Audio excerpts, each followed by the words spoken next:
Good morning, good afternoon, good evening, and good night to whoever you are in the world. Dr. Barry Lund of News Melbourne. I'm just going to put a clip up from Sky News. It's called The Outsiders. It's on here on a Sunday morning. This is last Sunday's. And it blows the whistle on reality, what's going on.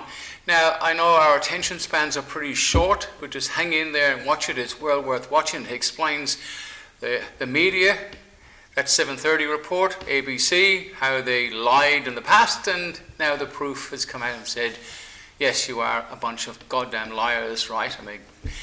May God forgive you one day. But we won't, the people, the men and women, that is.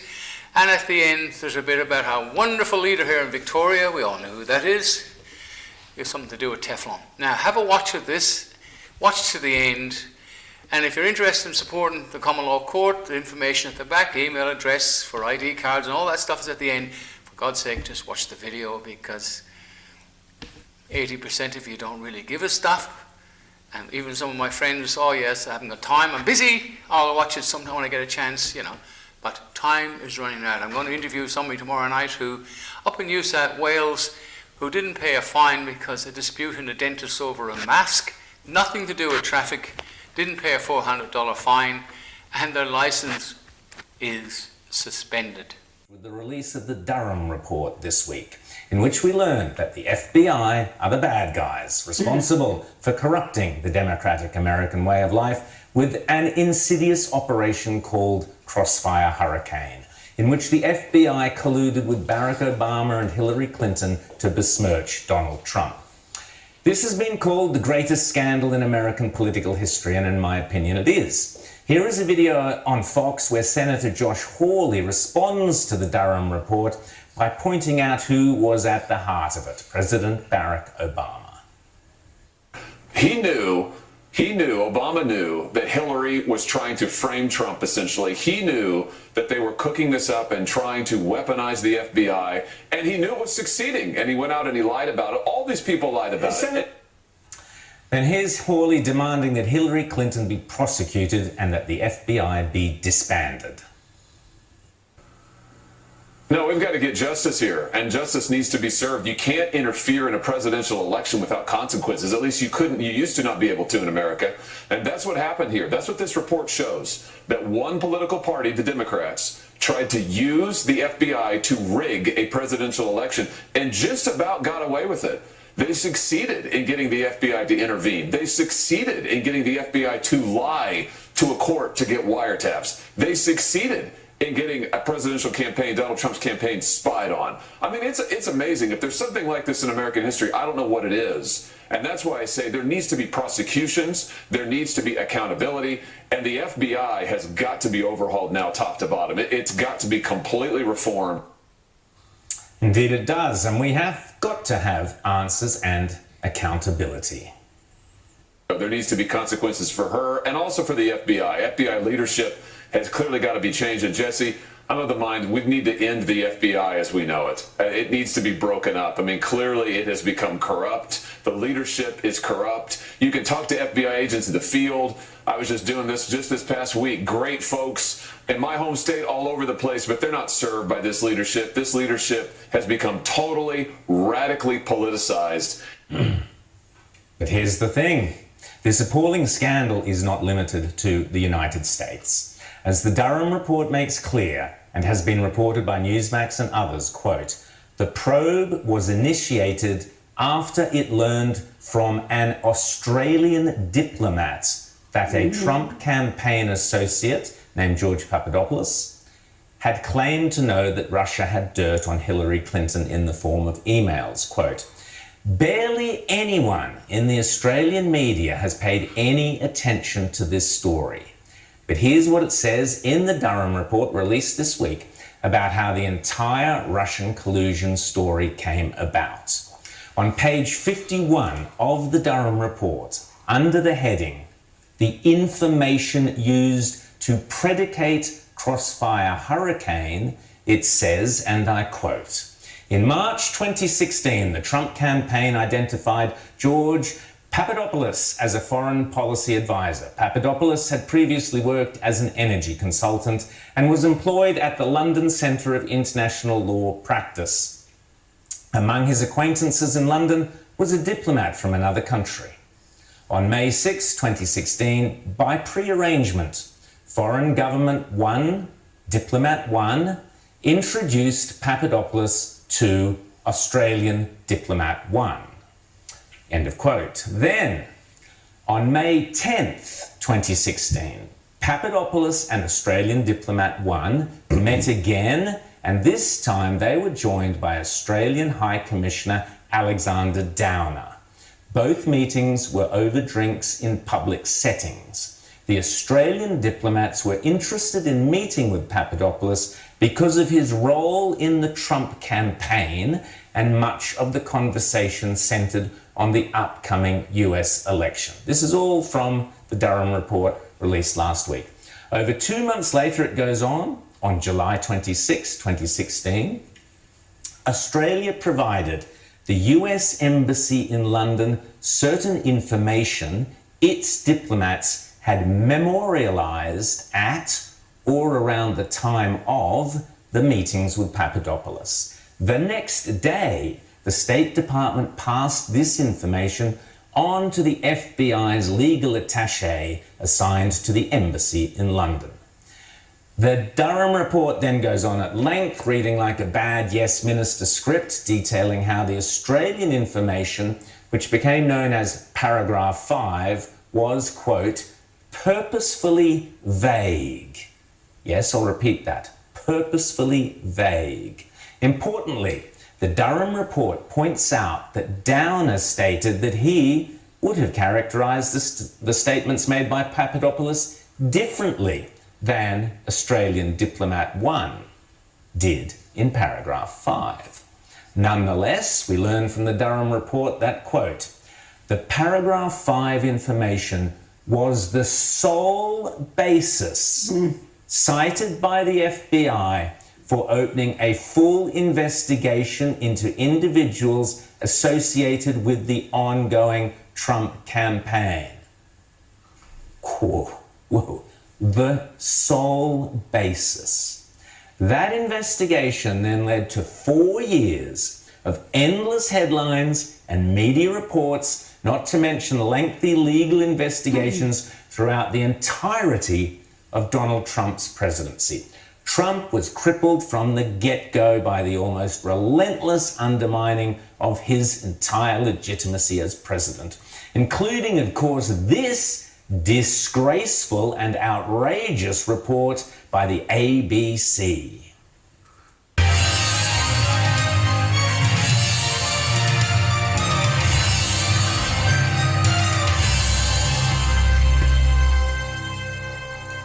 Hello and welcome to Four Corners. Tonight we begin our special three-part investigation into the story of the century, the election of US President Donald Trump and his ties to Russia.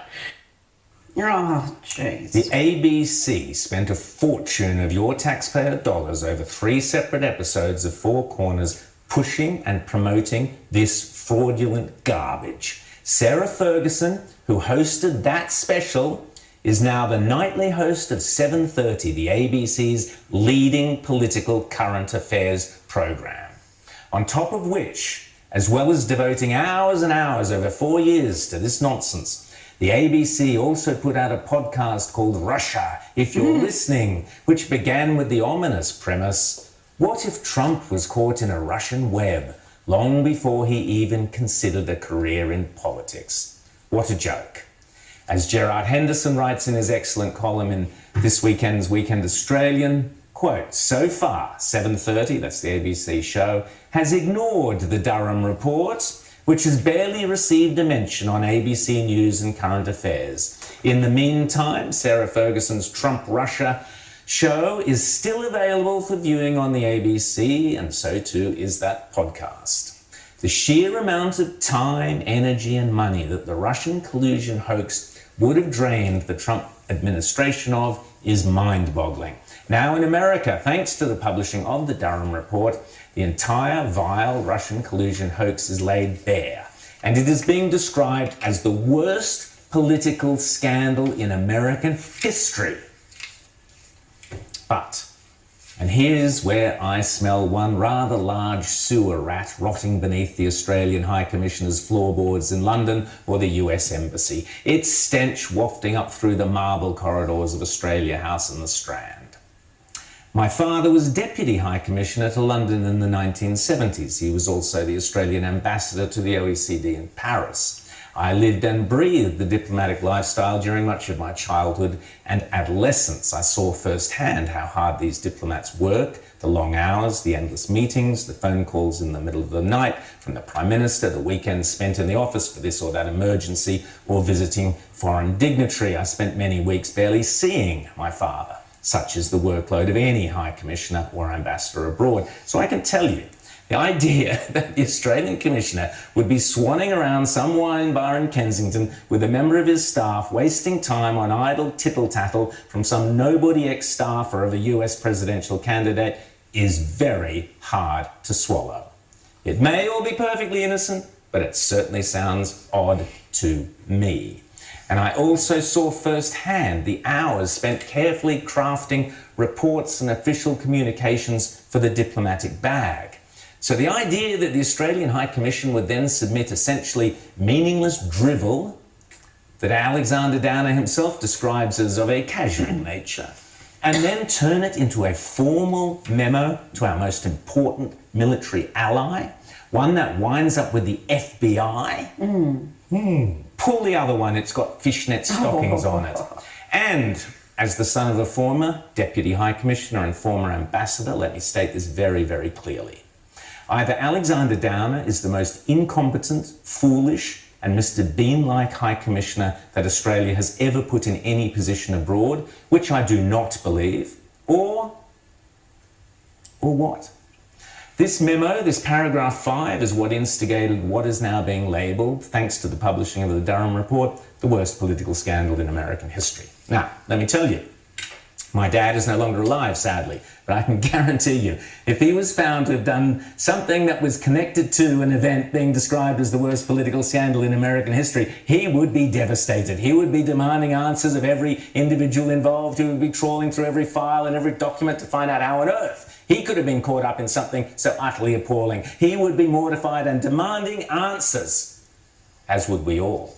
Now, there will be conspiracy theorists who rightly or wrongly might like to point to the fact that these events occurred at a time when the government of Australia was in the hands of the Liberal Party bedwetters. And it's no secret many of them were not huge fans of Donald Trump's. People like Prime Minister Malcolm Turnbull or his sidekick and Downer's boss as Foreign Minister Julie Bishop, both of whom were less than enthusiastic, you might say, about the idea of a Trump presidency. Julie Bishop, before Trump was even elected, was raising doubts about his presidential priorities. Turnbull, too, was clearly more of a fan of Obama's, as was evidenced by the fact that he never bothered to meet with candidate Trump when he was in the States in the run-up to the election, and, as was reinforced by his famous selfie shortly after Trump's election, appeared to be far more comfortable cavorting with Barack Obama.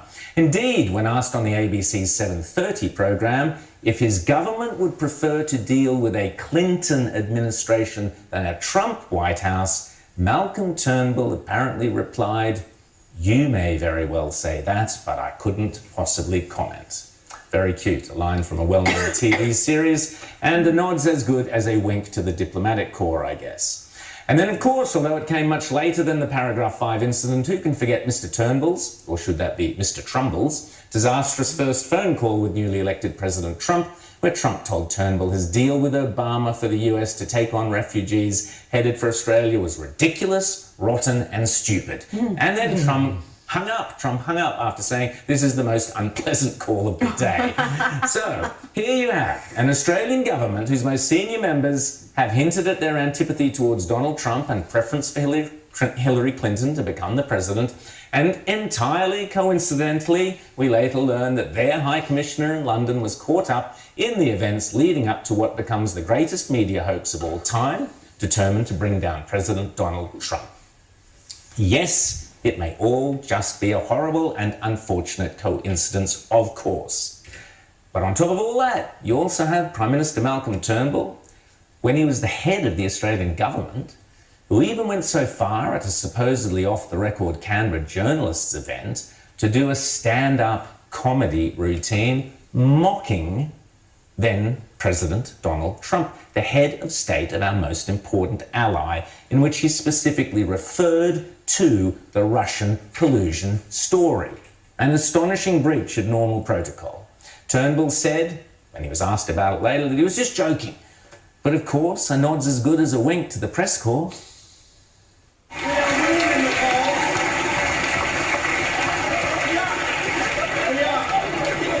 Not the fake polls. Not the fake polls. They're the ones we're not winning in. We're winning in the real polls. You know, the online polls.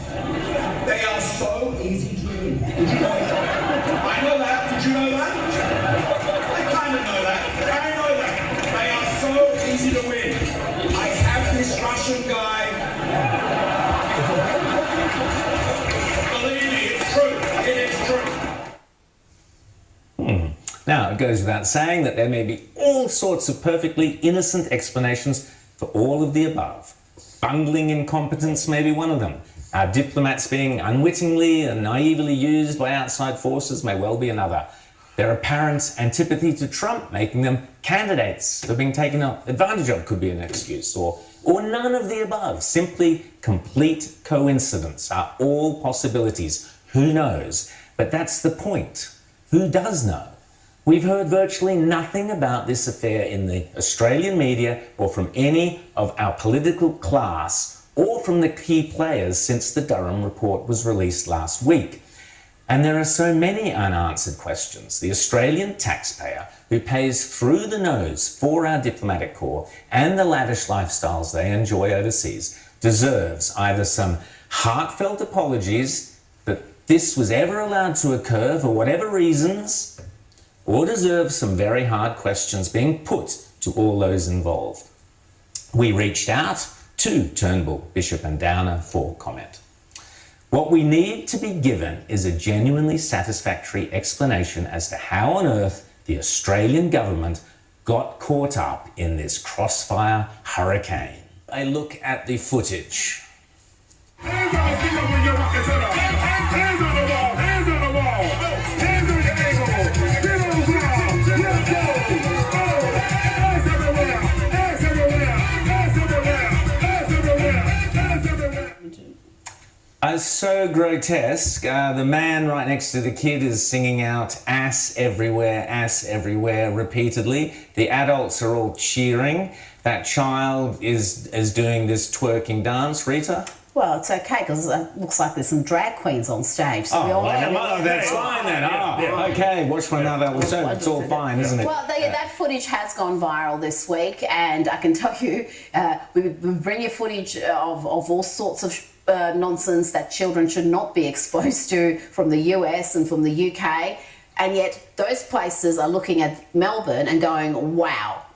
So where are the Victorian libs? Instead of demonising Moira Deeming, why aren't you out on the front foot saying whoever was in that bar should be charged with child abuse, the parents of that child should be hauled in and some very serious questions asked, and as for that bar allowing a child to perform a sexual act or a sexual type of act in front of adults, the bar should be shut down? Come on, Victorian libs, get your act together. It's not as if Dan Andrews and his socialist mob aren't handing it to you on a platter. There are so many things you could be attacking, so many things the people of Victoria are crying out for change, and you're worried about a woman who stood up for women's rights at a rally a few weeks ago. You got rocks in your head, seriously, haven't they, James? Oh, well, and this is the thing. There's this great sort of attempt that they try to do to normalize all of this stuff and to push the window of what's acceptable further and further to the left. And the right needs to be holding the line on that. Normal people, I think, would look at that and be absolutely appalled. And this puts the lie to all of this stuff that we hear. Oh, no. It's just about teaching kids tolerance and diversity and being able to, accept who they are. Well, unless that 9-year-old kid is, a pole dancer, that is simply not appropriate. And this is where, we need to actually have standards. It's not about censorship. It's not about hate. It is about not having kids twerking in front of a group of adults. Full stop. It's not. It's more than inappropriate. It's grotesque and it's disgusting, and I would argue it's highly, highly illegal. Where are the politicians stopping this sort of stuff? Instead, we see Dan Andrews cavorting around Parliament with a drag queen last week, Rita, and you've got one of your MPs, James Newbury, rather than challenging why taxpayers' money is funding that, Victorian taxpayers' money, what's he doing? He's complaining that he wasn't himself invited. Give me a break. Let's have a look at the photo of Dan Andrews. Look how happy he is. Where is he? Where is he? Come on, Dan. Up you come. There we go. Dan, couldn't look happier. Couldn't look happier. There he is. What a great use there of Victorian taxpayers' money. You can't drive around the city. It takes you 15 hours to get from place A to place B because the place has been dug up. And yet here's Dan Andrews concentrating on the really important stuff, hosting drag queens in the Victorian Parliament, Rita. Well, and if you weren't aware, no invitation was provided and the Premier's office has failed to provide any details. Daniel Andrews needs to stop playing politics with Ida Hobbit as it belittles the importance of equality and ensuring... I mean, But how did I think I've got a rooftop bar that maybe the Victorian Libs might like to go and attend.